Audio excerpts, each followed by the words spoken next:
ឈុតធំយើងមានទៀតបងប្អូនសោសូលិចស៊ីតដែលយើងក៏វត្តដៃសម្រាប់ការពារចោលកោះសម្រាប់ការពារចោលដាក់ទឹកអាស៊ីតអញ្ចឹងបោះបង15មេបងប្អូននេះតាំងពីលេខ1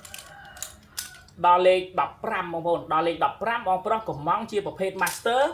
ហើយពិសេសគឺយកកវែងទាំងអស់ឈុត15មេប្រើកវែងទាំងអស់ប្រើកូនតែមួយបងប្អូននេះបោះបងនៅខាងច្បារអំពៅអញ្ចឹងគាត់កំងរៀបជា Master ហើយចម្លងកូនសោថែម20គ្រាប់បន្ថែមនេះបងចម្លងកូនសោ20គ្រាប់បន្ថែមទៀតណាបាទបងខាងច្បារអំពៅហើយមានជាប្រភេទ3បងប្អូនមេ3ប្រើកូនតែមួយបោះបងនៅខាងកំពង់សោអញ្ចឹងគាត់រៀបជាប្រភេទ Master អញ្ចឹងដូចគ្នានេះខាងកំពង់សោហើយបោះបងនៅខាង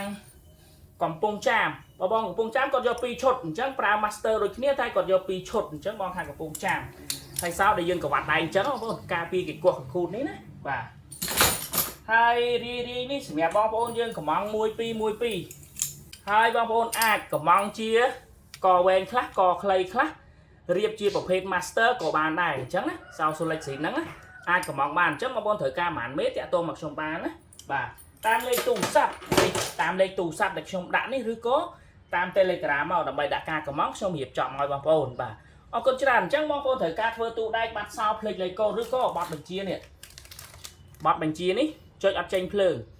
ឬក៏ចង់ឡើងសេរីពីទូដៃប្រវល់ដៃគ្រប់សេរីពិបាកបើកឬក៏ប័ណ្ណបញ្ជានេះចុចស្ពឹកចុចម្ដង2ដងអត់ចេញ